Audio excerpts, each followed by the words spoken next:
Sensual meditation, awakening the mind by awakening the body.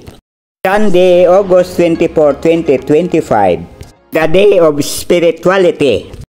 Sensual comes from the word senses, which means the biological system that human uses to gather information about the world and their own bodies, primarily through sight or seeing, hearing, smelling, tasting, and touching. These 5 traditional senses involve specialized organs such as eyes, ears, tongue, nose, and skin. Meditation, a practice that involves focusing or clearing your mind using a combination of mental and physical techniques so that these 5 organs of your body will awakens the brain that will enhance the awakening of your body. Tonight, 8:30 on my YouTube channel, I am going to discuss this in details about this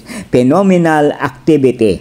Have a nice weekend, everybody, and please subscribe to my YouTube channel, Stories of Uncle Paeng. Comment, like, and share, and thank you for watching.